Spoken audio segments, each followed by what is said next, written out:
আদমের গল্প কোথা থেকে শুরু হয়, পৃথিবীতে নাকি জান্নাতে?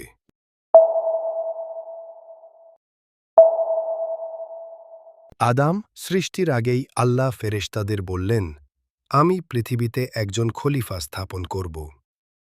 মানে শুরু থেকেই পরিকল্পনা ছিল মানুষ পৃথিবীর জন্য তৈরি। শাস্তি হিসেবে জান্নাত থেকে নামানো নয়। ভাবুন তো, একজন কর্মচারীকে নিয়ে আগেই সিদ্ধান্ত হয়েছে তাকে নিউ ইয়র্ক থেকে মিসিসিপিতে পাঠানো হবে। সবাই ইমেইল পেয়েছে, শুধু সে বাদে। সে মাত্র ৩০ সেকেন্ড দেরি করল আর বস বলল, এই জন্যই তোমাকে পাঠানো হচ্ছে। কিন্তু আসলেই তো সিদ্ধান্ত আগেই নেওয়া ছিল। জান্নাতে ছিল অনেক গাছ, ফলও হাতের নাগালেই চলে আসত। শুধু একটা গাছ ছিল নিষেধ। ইবলিস আস্তে ফিসফিস করে বলল, এই গাছ থেকে খেলেই হয়তো ফেরেশতার মতো হবে কিংবা থাকবে চিরদিন। তারা ফল খেল, তারপর নেমে এলো পৃথিবীতে।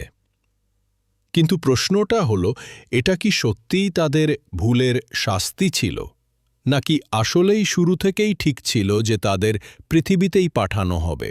কুরআন বলে, এই দুনিয়া শাস্তি নয়, এটা আমাদের বেঁচে থাকার জায়গা, আমাদের জন্য উপহার। এখানে ভালোভাবে বাঁচতে হবে যাতে আবার জান্নাতে ফেরা যায়।